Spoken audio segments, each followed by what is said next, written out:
Melody and Spin with Tim Dahl. Our special guest tonight, today, whenever it is, wherever you are, is master composer, musician, graphic designer, general all-around sonic seducer, J.G. Thirlwell. Hi. Do welcome. I want to go back to the beginning. It's interesting because we had Stu Spasm recently, and he was telling tales about the early days in Australia. So tell us about the 14-year-old JG and his intentions. I always felt a little out of place in Australia. As you know, my mother is Scottish, and we spent time in Scotland quite a lot, and I knew that I belonged in that hemisphere. And I had this phenomenon that I saw articulated recently by Barry Humphries called the cultural cringe, where I think people who come from smaller countries or regional areas probably feel it, where you feel that you're in a place that's culturally inferior. A lot of the culture that was drawn in Australia was drawn from the UK and from the US, and being someone who is obsessed with culture, I felt out of place there, and I knew that it was in my future that I would end up in this other hemisphere. How often were you going back and forth between Australia and Scotland then, and what ages? Because there was still a lot of great music coming out of Australia eventually in the 70s. But I had the cultural cringe. You did have the cultural cringe. I felt it was inferior. It was your Scottish blood calling you to go. That's what the cultural cringe is, that you feel that you're inferior and that the local arts are inferior. I spent 6 months when I was very little, and then a few times. I mean, I don't know what ages I was, but I know that I remember there's a picture of me holding a little dog and I look like a chimney sweep. Then I know that once when I was about 8 years old, we spent a month or so there. And then when I was about 11 years old, and when I was about 14 years old, and maybe when I was I think that was about it.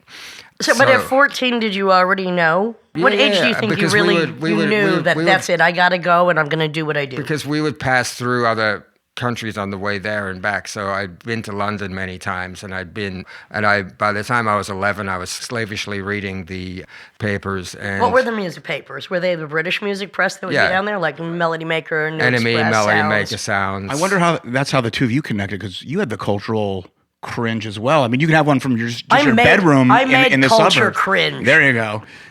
The cultural cringe of Rochester? No, I didn't have a cultural cringe in Rochester because Rochester had so many amazing concerts and so many weirdos. I mean, I knew I had to go to New York, but I was very happy that I had my youth spent there, where so many incredible concerts came, and the House of Guitars and all the other weirdos. But you were going to concerts in Australia quite a bit as well, right? Yeah, I was going to touring bands. I'd see touring bands.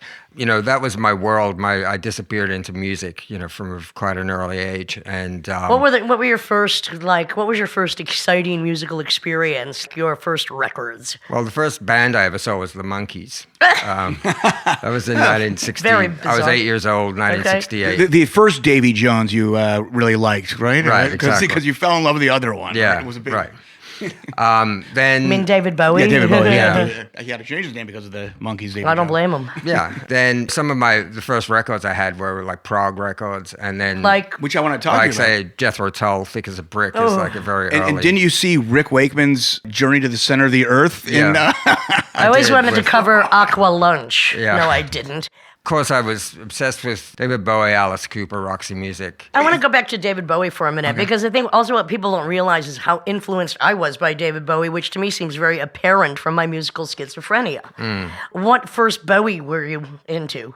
I'd heard of him, but what really awakened me was Ziggy Stardust and, the song Starman, which I'd seen on TV. And feeling like an alien, as you always did. When I was 11 years old, I would watch Top of the Pops in Scotland, and then I saw Mark Bolan on Top of the Pops. Masterful. And he had Glitter Tears. Yeah. And that type of thing was, first of all, it was pretty outrageous. And the ambiguous sexuality was kind of outrageous, which from our perspective of today, you don't really realize how outrageous and especially that was. when you come partially, half of you at least comes from a country that's so ultra macho. Yeah, exactly. And then the androgyny of it. I mean, the same with, coming from America. I mean, seeing glam rock at 12, 13. It's like, hence, running away for the New York Dolls for me. It's like... But also those acts like, Bowie and Roxy Music and Alice Cooper, and it's the sensational Alex Harvey band, too, who I was really into. Which, by the way, you did the most fantastic version of Faith Healer that I think better than Alex Harvey. Oh, thanks. Fantastic. But those acts were also kind of world creators. I mean, not only did they create mythology around the visual imagery that they were doing, but on their albums, they were world creators. They were kind of like making mini musicals and concept having albums, a narrative. David Bowie, concept albums. Yeah, that was attractive. But then later on, like in 76, 77, when it was a kind of a year zero with punk rock. Where were you then? In Melbourne. But if you then step back and you see a lot of the people who were doing that in the UK, they come, they're a little bit older than me, but they come from similar roots. I mean, a lot of those people were listening to Roxy Music and David Bowie. Yeah. And if you listen to an album like Ziggy Stardust, it really is proto-punk, I think. It's short songs that are pretty aggressive. And I really like Man Who Sold the World, which to me was a different kind of metal. Yeah. And that was almost a bit proggy, too. So glam rock, David Bowie, prog rock, punk rock. How did you finally get and stay in London? Well, let's backtrack a little. Because in 1977, when punk rock started to emerge, what excited me about that was, I had learned some musical instruments. Which ones?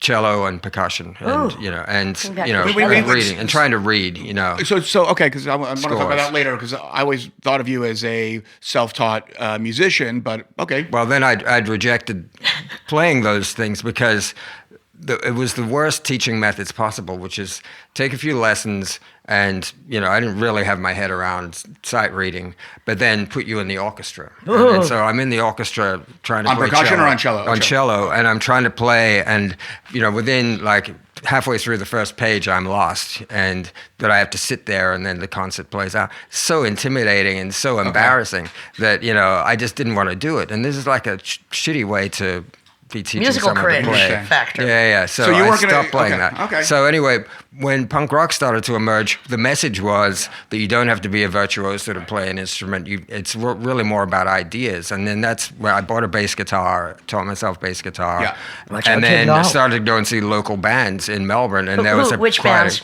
Well, Boys Next Door for one. Early Birthday Party. And there was some other bands Saints. like the Saints I saw. Yeah, there were other local bands like Teenage Radio Stars and Jab and News, who were good. John Murphy was in News. They were a bit more sort of Ramones-ish. The Boys Next Door and the Saints were kind of pivotal groups. Who was in the Boys Next Door? When I first started seeing them, it was just Mick Harvey, Phil Calvert, Tracy Pugh, and Nick Cave. Before Roland. Yeah, and then Roland was around a lot. Roland was in this group called Young Charlatans with Ollie Olsen, who then went on to form Whirly World. And they performed one of Roland's songs, which was Shivers. Roland had written that when he was 16 or something. And you would see Roland would always be at the Boys Next Door's concerts. And sometimes if Tracy was too drunk to do backing vocals, Roland would get up and do backing vocals. And then you could kind of tell that he was going to morph into being in the group. But the Boys Next Door would play everywhere. I mean, I saw them in living rooms like this at parties and doing an incredible performance. Little bars, a lot. I saw them more than a dozen times before I left for London. So I left for London in late 78 and landed there pretty much when Public Image were doing their first concerts, That's so interesting, because when you talk about your cello experience in the orchestra and basically rebelling against that and using the template of punk, but just the attitude. Yeah.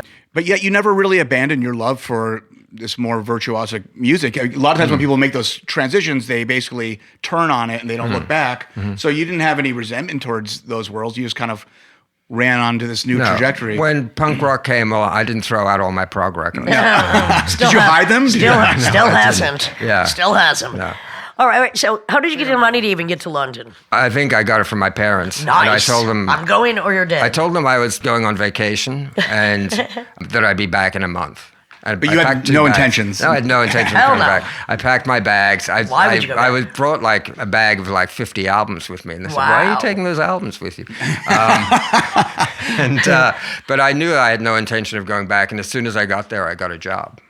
Doing what? Well, I worked for a temp agency, and so I was working in department stores, and particularly at this one Phoenix on Bond Street, which is still there. The young employed Thirlwell. I can't even imagine it. Yeah, first I worked in the cafeteria, and I was making salads and washing dishes and Worked your way bussing up. tables.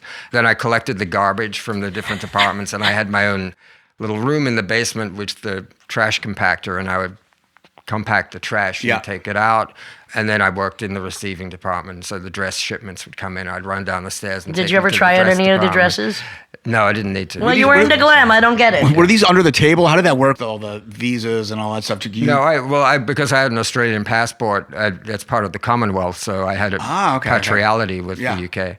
Also, my mother's Scottish. Yeah, wait, so you get to London. Did you know anyone there? How did you even find an apartment? So you just, as we all did, you just I run. found like a bed sit Of on course. on a message board. We heard of some terrible bed sit stories from Stu, James Johnston, Barry Adamson. Everybody lived in a bed sit. Again, is a one-room shit shack. It's not even a shack. It's one room that's usually the size of a twin bed, and another twin bed could fit in there, but nothing else. Well, it's a bedroom in a house, and you share the bathroom and a kitchen. Horrible situation. But it depends on the house. And I was in quite a nice house. Oh, success. And that was in Shepherd's Bush, and I was there for a few weeks, and then I got one in Highbury and Islington, right by the Highbury and Islington tube station, which was great because it was walking distance from the Hope and Anchor, where a lot of concerts went down. Yeah, and I saw a lot of great concerts. What were some of the best?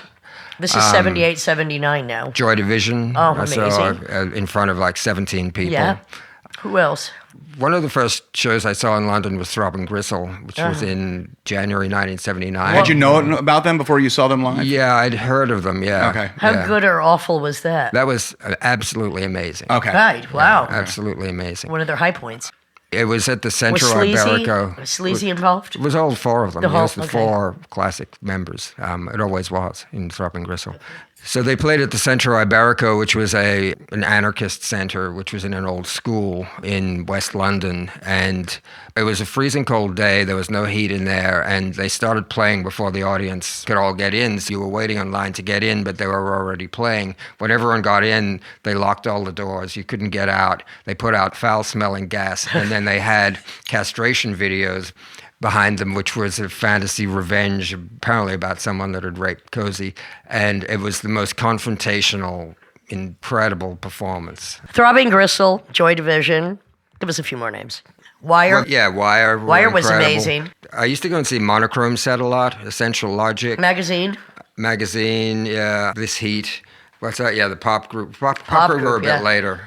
Spiz Energy I used to really like. The Raincoats. You know, one of the first things I did when I got there was buy another bass guitar. And then this was the dawn of accessible synthesizers. I bought a Wasp. It's was a 99-pound synthesizer. I bought it at Rod Argent's keyboard shop on Denmark Street. It was a 99-pound synthesizer that had two oscillators, I think. Probably. And it had a built-in speaker on it, too, and ran on batteries. Very portable. And so it had a touch-sensitive keyboard. Really? At that price? So very portable. And so that was my first synthesizer.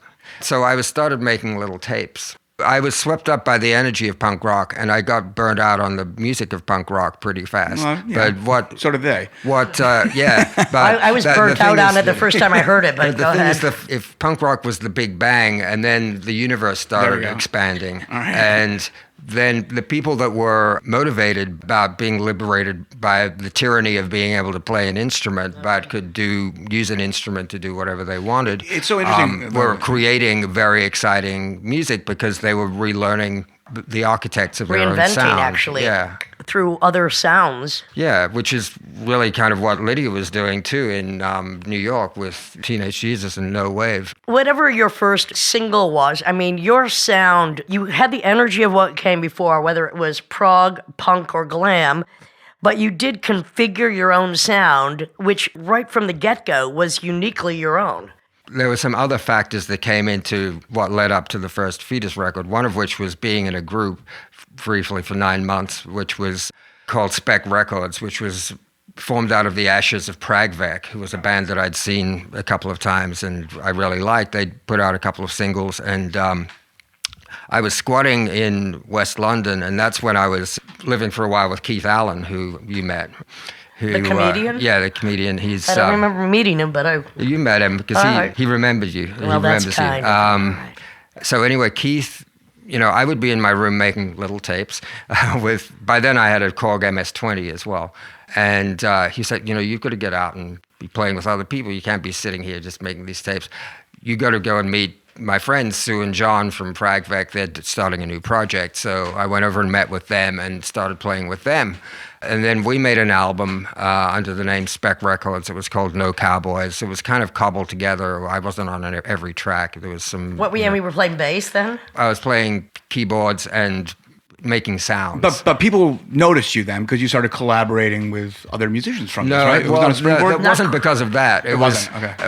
By then I was working at a record store on Oxford Street for Virgin, and at Virgin I met Steve Stapleton from Nurse with Wound, and Steve used to work a few blocks away at a signwriting shop, and he came into the record store one day, and we had the first Nurse with Wound album in stock.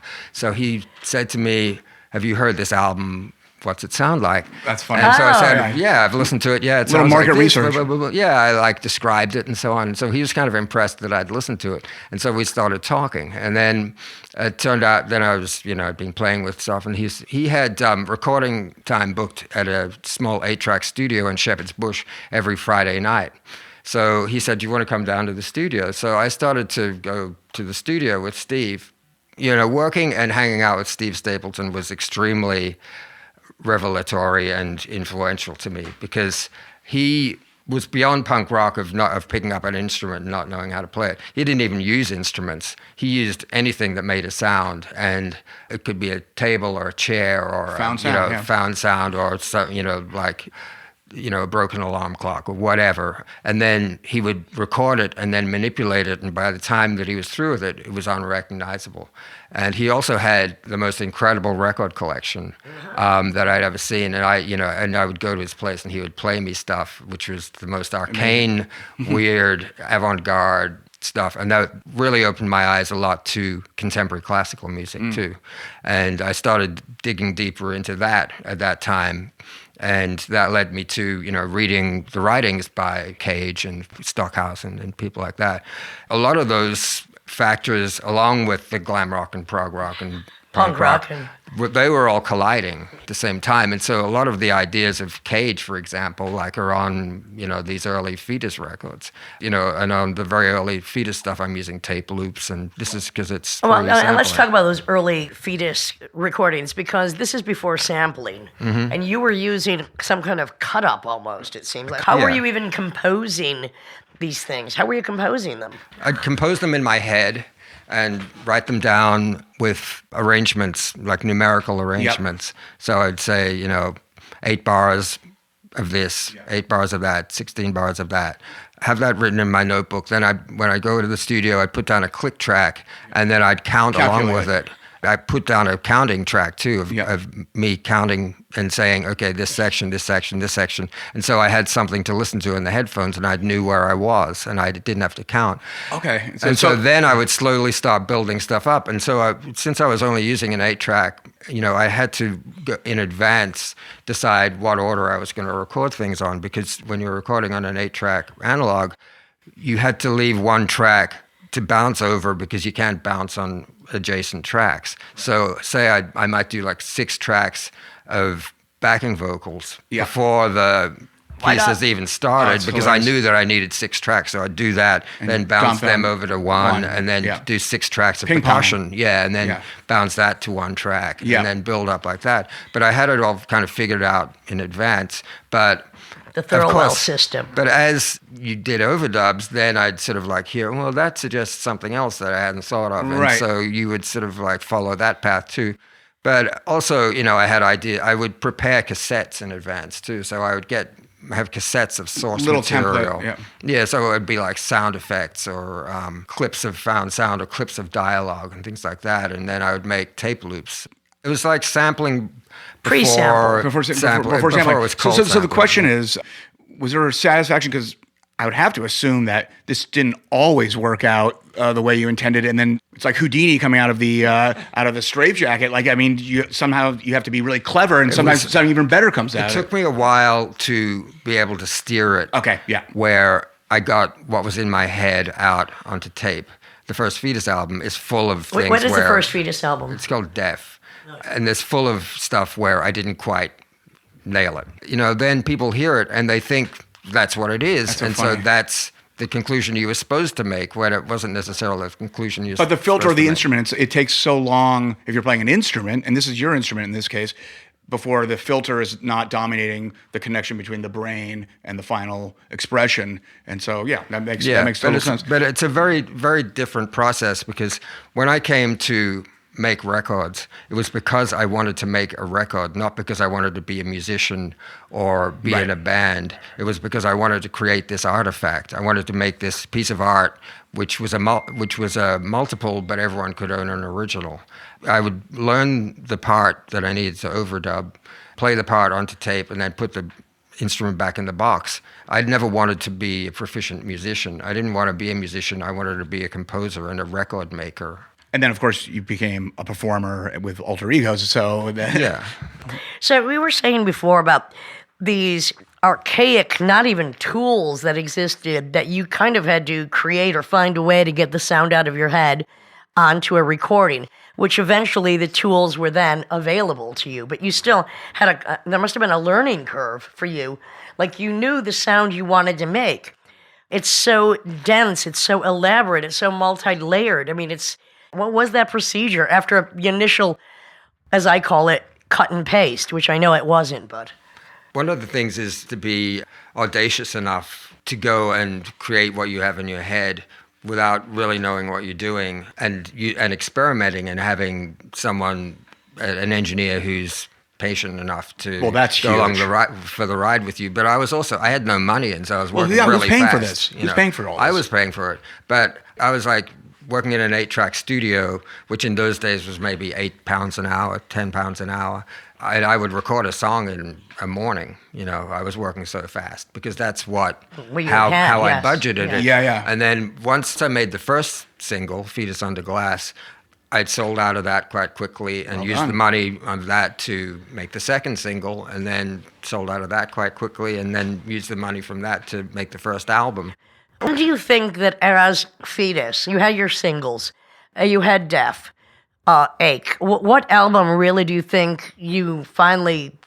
I mean, I know you forever are creating and maybe never satisfied, but do you think it was Nail that actually hit the nail on the head? Hole. It was Hole.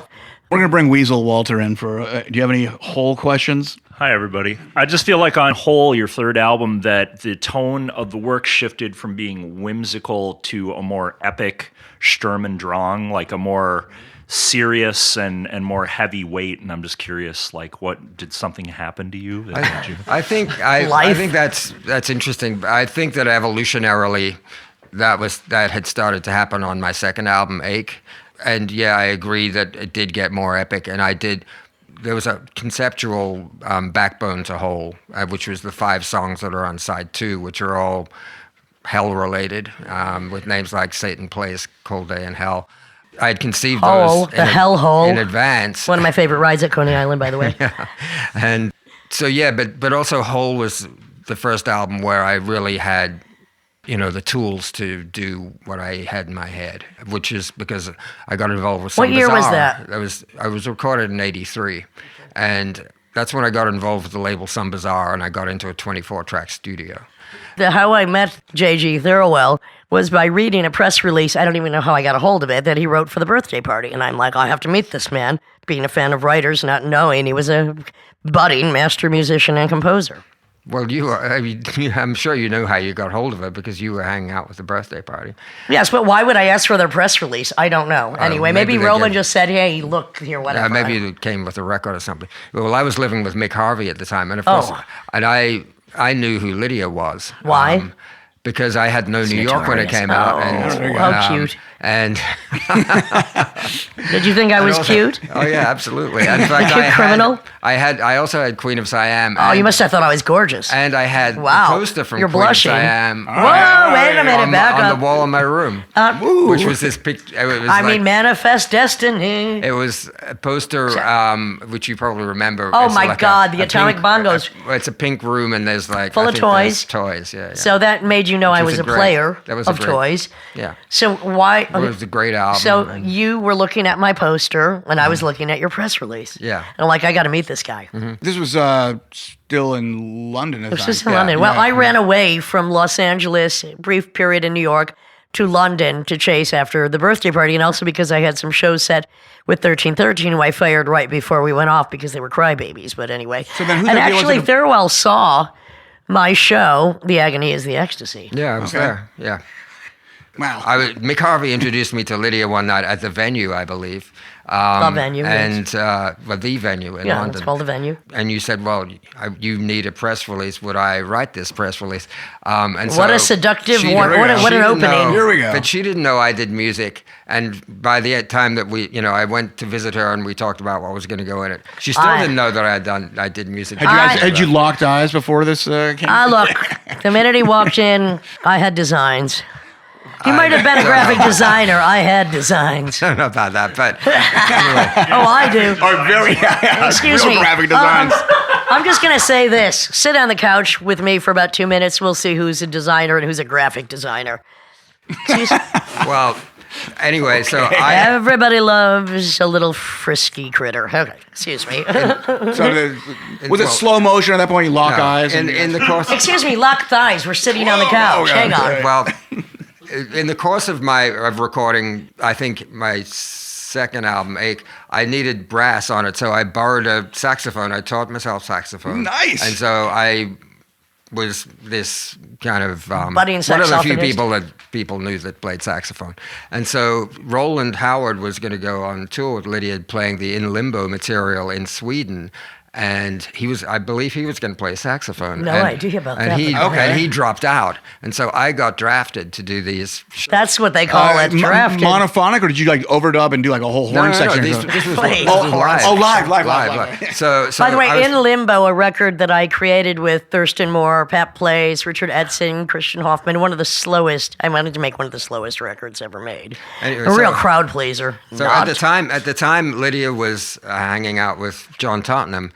One of the favorite podcasts, by the way, the poet. We know, yes. Who you know from podcast number 381. That's right. Yeah, and then I accompanied that tour, and Jesse Calkin was on that tour. So that tour consisted of saxophone, pipes, and backing tracks. And broken champagne. Yeah. So when you weren't on stage, what was the performance?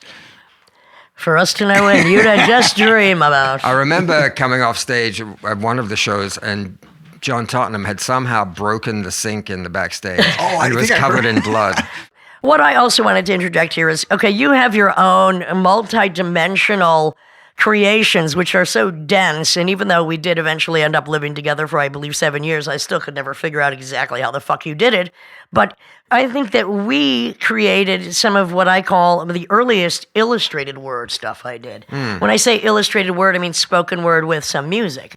We started creating that, and I think maybe the first thing we did was the single Twisted. I'm not sure. No, I think before that there was Our Fathers Who Art in Heaven. Oh, okay. So Our Fathers Who Aren't in Heaven is an album I produced when I had my own working label, distributed by other people who like to lose money, with Henry Rollins, Hubert Selby Jr., and Don Byama. And my side was reading all of them, because I could do a better job, and JG illustrating my text. Was there music on that? Yeah, you illustrated it. Yeah. And then even before that was the Giorno album. Okay. Where Giorno Poetry Systems, which was William Burroughs was also on. Doing spoken word, which was semi-improvised. Which was ridiculous.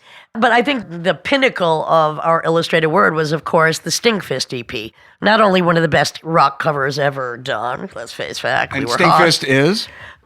7 drummers, And a mantra that just says five, I think. Fist. Yeah. And Flea being one of the drummers. No. Flea. What? No, Flea was there. Oh, Flea wasn't on it. No, Flea. No. Who are the drummers? The drummers were Correct me. Cliff Martinez. Oh, yeah, who was in 1313. The main guy. And then he drafted DJ Bonebreak. Of X. Spit Sticks from Fear. Wow. Don't even remember him, but then again, why would I? Who else? Oh, Tom Sergal. Tom Sergal. Yeah, Early drumming by Tom Sergal. He played some metal. Amazing. What year is this? Hang on. This is 80.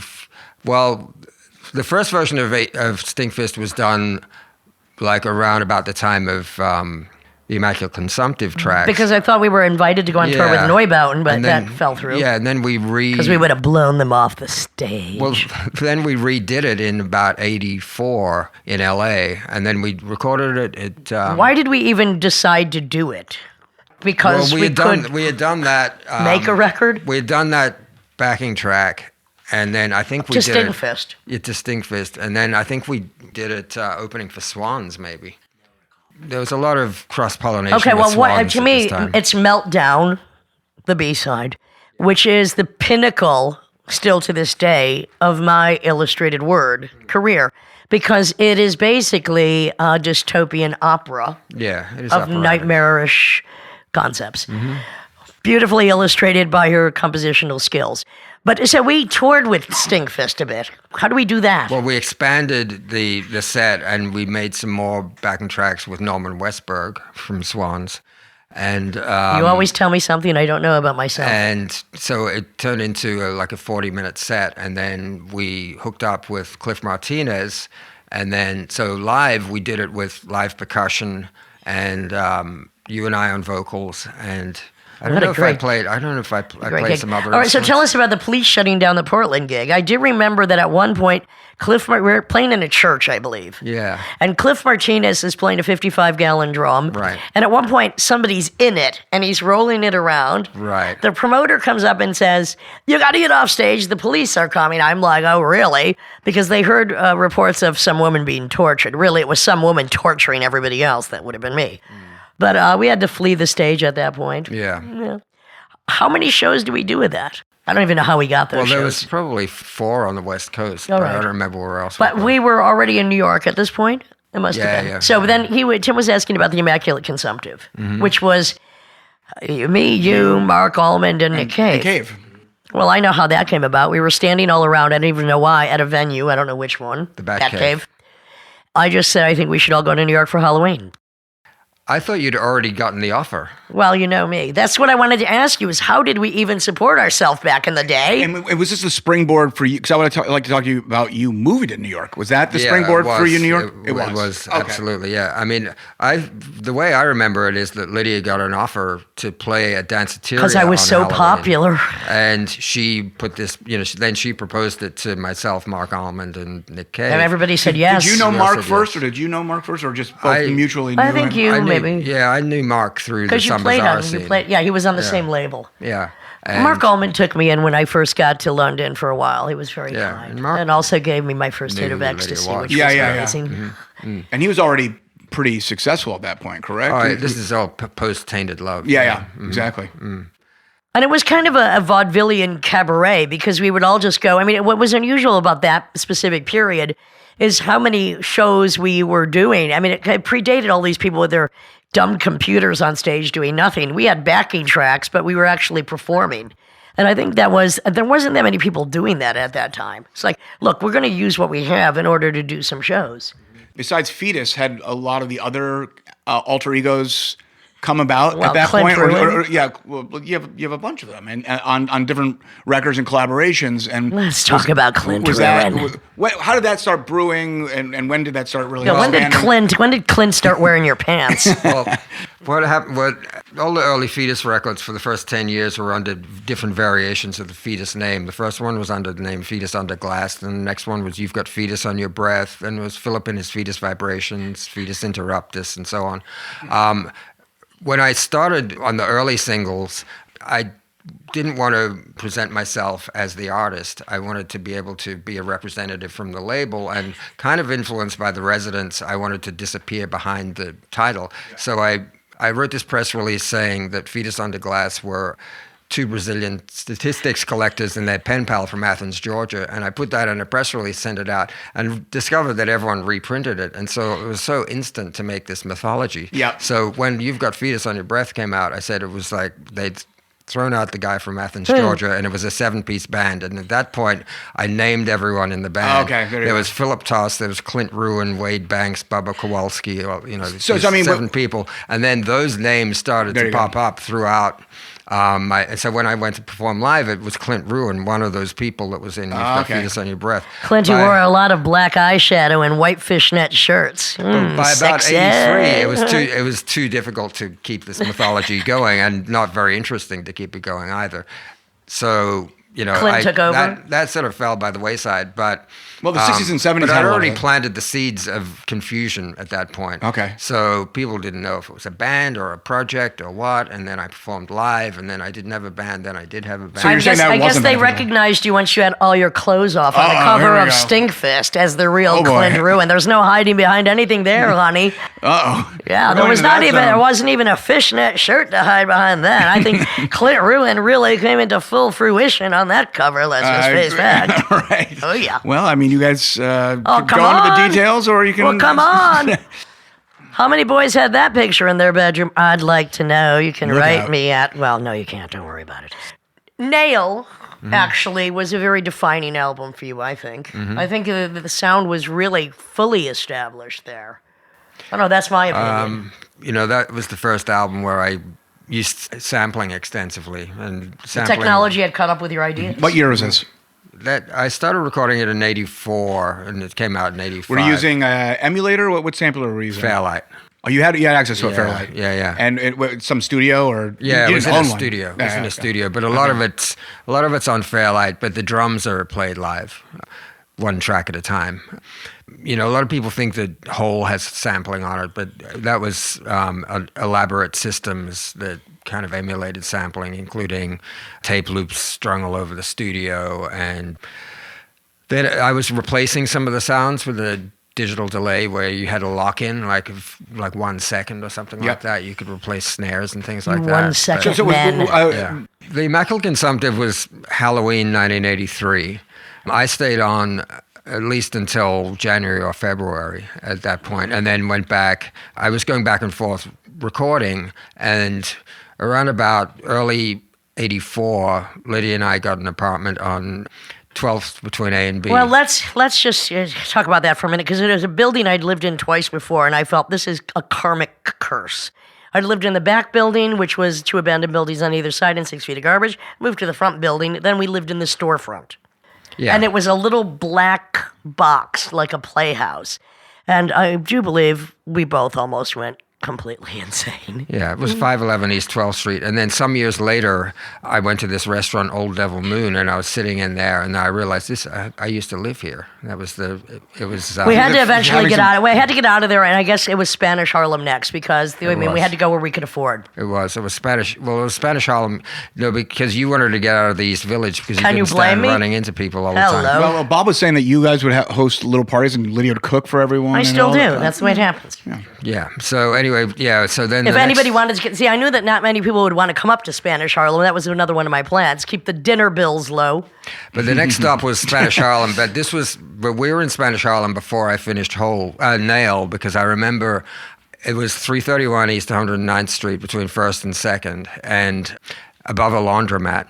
And I remember our downstairs neighbor was playing "Let's Go Crazy" by Prince at really, really Was that loud Mr. volume. Mystery? No, he was On loop or something? Was this, No, it was really, really loud, and it was penetrating the floorboards. And then the ending of that is really bombastic. Yeah, all the and huge, drums and it and- was yeah, going nice. through the floorboards. And then that was a big influence on the ending of anything. Nice! Nice. By the way, one of my favorite. just One of my feeling favorite. that it sounds like fireworks at the end of the fireworks system. One of my favorite Fetus songs is Anything. I can do any goddamn thing I want has been my mantra since I was 9. Yeah. That was still crystallizing when we were in Spanish Harlem. And then I finished that in London. Actually in Bath, I mixed that. And then that came out in 85. There was a 12-year-old black boy that lived downstairs from us in Spanish Harlem, and one day I got a note from him that said, I think you're pretty, Mr. Mystery. All right. Nice. Wow. That was the son of Israel. Israel, you remember? Yeah, that's right. A blue-eyed black man Who I think was the super of the building. And ran the maybe he was involved with the laundromat. Anyway, we were living up in Spanish Harlem, and we had to get out of there because, as you know, I'm a nomad and had to move. But I saw an ad in the Village Voice, pouring rain. I decided I'm going to go get this loft, and I went down and I got it, and you are still living there. Yeah. Which is in which I neighborhood? I think I should have 20% of that. And of course, this is space. A very different Dumbo for those who don't know. There was nothing, us, right? Gleason's Gym, and a pizza joint, and the worst supermarket in the world, and Farragut Housing Projects, which still exist, one of the worst housing projects in New York. However, I did have my bodyguard. A lot of gunfire. Whose girlfriend was also named Lydia. He had a gold van and a pit bull. Jim's been there since, and it's a lot of production. And Dumbo is disgusting. Anyway, pretty much nailed and established, to me, consolidated your sound, which would only continue to grow as the compositions also grew. The Fetus project has always been evolutionary, and I think that Nail was one stop on the road to where I am now, but a lot of people find that to be a really pivotal album for what I did, but also conceptually what was behind it. It was started and completed as a concept album about oppression, and so the themes lyrically run through it, and also there's 3 tracks on it which are instrumental symphonic works, and then that kind of like predates a lot of what came later. When did you start doing the big pop rock act remixes and all that stuff? Well, you did Pantera, remixes. You did Faith No More, Nine Inch Nails. Well, with that, I did a remix for Prong, and that was this song "Prove You Wrong," and it was kind of a hit, and no one had really done metal remixes at that point. Yeah, but it became a big thing in the early 90s. That became a big thing, and so people were like, heard that, and they're like, I want a piece of that. So they kind of came to me, and then next thing you know, Pantera, and I was doing Megadeth and The Cult and all of these, these things. All of them. So, which I didn't really, wasn't that interested in musically, but, it was fairly lucrative. It was very lucrative. I followed that path, and I was doing some pretty wacky stuff on those remixes. And then out of that, I also did a remix for EMF, and then they got another, and then I did another remix for EMF, and they were kind of hits. And anyway, so I followed that path for a while, and I must admit, it partially got up until the late mid-90s. I got in a bit of a rut with it, but it was very lucrative. And then by the end of the 90s, the ass had fallen out of remixing because everyone had a laptop, and the means to do a remix was available to everyone. Right. And it just wasn't, it was just was different. Let's talk about pig heads for a minute. Again, when I was talking about the thing that was kind of controversial at the time is we were doing these solo performances with or without backing tracks. Kern reminded me, because we potted him the other day, about how many shows, I don't even remember how they came about, but that you, me, and Kern would do shows together. And again, it goes back to how the hell did we even support ourselves? I guess that was the Lydian booking agency. Yeah. Going to Japan, etc. Mm-hmm. Out of necessity and out of the need for theatrics, I remember some phenomenal early solo Fetus shows with pig heads on sticks. Mm. Well, I had done a photo session for Nail, and the concept behind, with this guy, Peter Anderson, my previous photo session with him, we had built a crucifix, and I'd been on the cross. Which, by the way, that poster is like 6 feet tall, and it was in your mother's Scottish living room where the preacher would come by and see you nailed up. Yeah, and it said, if you're going to get down and pray. For the follow-up, for the next album, I wanted to have something else with a conceptual bent. And then so I decided the idea was kind of a bit Apocalypse Now, where I was wrapped in a bandage. I had mirrored sunglasses on. I was holding a machine gun, and I had pig heads on sticks. And that was the photo session. So that was the sort of imagery behind that. Then the live performance. You had to go. Did you have to call up the butcher days in advance? All those things? We put it on the rider, and then the butcher would come. Pig heads on rider, of course, and they probably would deliver because they were on the rider. Well, when we played in Minneapolis, they were actually delivered and hung by a butcher who was very pleased with his handiwork and was wearing his white apron when he did it, and then stayed for the show in his white apron watching. I think it was very bold. I mean, those kind of early performances, look, you have this incredibly layered and dense music, which you created, so why should you have anybody else fucking play it anyway? But there you are in all your glory with pig heads on sticks or hanging. Did you enjoy those performances? Because I know I certainly did. I thought they were glorious. It was one way of projecting the music, but then, by about 87 or 88, the next step in the evolution was to put a band together to play it live. And I did that for 6 tours or something between 88 and 95 or 96. And a lot of the members were members of Swans, so there was a lot of cross-pollination with that. It gave it a whole different sound, and I had to simplify the sound, and it took it in a different way. Well, also originally it's a thing of economy. It's like, when you want to do shows, there's only so much money allowed. You want to perform, you have to be economical in what you're doing. And I don't think that any of those shows, they lost nothing from one person being on stage with backing tracks, because I thought it was pretty much as bold as you could get. It was pretty much a, fuck you, this is what it is, take it or fucking leave it. And strangely enough, people actually did take it. Yeah. Yeah, so that was a thing for a while. And then the next thing was this live band. And I did several tours with that, and that served its purpose too at that time. It came to the point where I felt like it steamrolled a lot of the nuance out of the music the subtlety out of the music. And I think by about 97, you and I did this performance at the Anchorage in the base of the Brooklyn Bridge. That was I thought it was a disaster. Well, it probably York. was. I thought it was a disaster. It probably was, but that was a symptom of my discomfort of working in a rock band format, and it wasn't even really rock music. I don't even remember what it was. Well, what it was I had a roadmap of what this piece of music would be, and I bought like 7 or 8 kitchen clocks, and I had the whole thing mapped out in a time, in a linear fashion where it indicated to people where they would come in and what they would play. And I rehearsed with people individually in advance, but we'd never rehearsed as an ensemble. Yeah.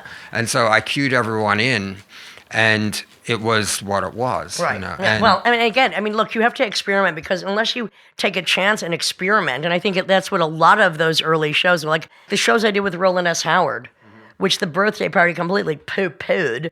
Like my original illustrated word shows, which we were talking about, like us kind of not originating it, but to do that live when you don't know where you're going, when you can easily do a band and play the same songs every night. And I don't consider myself an improvisational artist, but there are times when you have to do an improvisational thing. I think that doing those shows that, especially opening for The Cure, was something that people really hated. There was nothing that built my character as if it needed any other building blocks to just go, I'm doing what I'm going to do, and fuck you if you don't like it. I think taking those chances were just something we did naturally. Mm-hmm. And even if it's like a one-time only, like York, whether it's successful or not to our standards, we took the chance and did it. Mm-hmm. And that's it. The next part of the evolution came when I was commissioned by UCLA to make a performance of a Steroid Maximus album that I'd made, Ectopia, and I was commissioned by David Sefton. And I sat down with Stephen Bernstein, and we figured out what the instrumentation would have to be to recreate this album, and it was an 18-piece band. So we put this 18-piece ensemble together. Which was amazing. I mean, it was so fantastic. I did see that performance. It was so amazing. So we took what I had done myself, where I'd played all the instruments myself, and we transcribed it for 18. It only takes 18 other people to play his music. No biggie. Well, that's a lot of effort. That's a big. So it was absolutely fantastic. So that I conducted, and then I felt, okay, I'm finally being able to realize my music the way it should be realized, and so I never. Went back. Then the evolution into concert works came, from there. I did do Fetus as in the same instrumentation in 2005 in Krems, but I haven't done it at Fetus again since. But I have done the Steroid Maximus ensemble several times since then. And then the evolution came towards writing for that sort of instrumentation. And then now, of course, you're well known for your film scores for a couple of popular Venture Brothers, animated shows. I mean, were you doing film score simultaneously with the concert music, or did the film score kind of came after? Well, Venture Brothers, which was the first TV show I got, came around the same time as the Steroid Maximus thing, and soon after that, I got my first kind of concert commission I got was Kronos Quartet. Great. And then that came as a result of another project I have, Manorexia. And it seems like every 10 years I sort of change an identity and to start with a blank canvas again. Like 10 years after Fetus, there was Steroid Maximus, where I wanted to shed, in some ways, any musical constraints that I had and start again without any preconceptions of what this project was. 10 years after that, I started Manorexia with no idea what So what are we coming to next? Well, then the franchise for the next decade became J.G. Thirlwell. The man himself, yeah. in charge of all of it. And I hadn't done works under the name J.G. Thirlwell before, and then I started that around about 2010. And it was that late. So now we're up to the next decade. Well, 2020. then around then Xordox started, which the first album of that came out in 2017, and then that's concurrent to everything. But I just finished the new Xordox album that's coming out next year. And what does that consist of? It's all electronic. Okay. But it's a So kind of retro electronic. what would you like to do that you haven't done? I mean, besides everything, because that's the way you are. I know what I have in mind. I mean, right now, I've got 2 albums coming out next year. I've got another 9 albums to start. Another 9 albums. Kind of That's it? in the wings. Is that all? Are they? God, you really Are they just complete? never get any 9 albums. Some of them are complete. Some of them are half complete. Okay. Some of them are Is it a written. 9-album cycle? No, they're all different projects.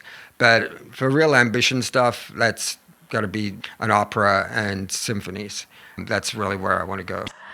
Lydian Spin with Lydia Lunch, Tim Dahl, and J.G. Thirlwell, who's working towards operas. Symphonies. Yeah. And having his own opera house, perhaps. 9 albums in the next. 9 albums coming. And damn, you still look like you're about 35. I don't know how you do thanks. it. I guess you never sleep. The problem is that, That's usually not how it works. there's a certain point where one's thoughts of mortality come in. And so I have to worry about, I have You a might great, only be alive for 20 more years. Well, I have a great body of work that I want to complete. I know that there's going to be another Fetus album, and then that will be the end of the cycle, because that will have told the story. And then these other 9 albums that I'm working on. By the time I'm through those 9, there'll probably be another 9 that have Well, popped don't up. you think But, those 9 albums are what's probably keeping you alive?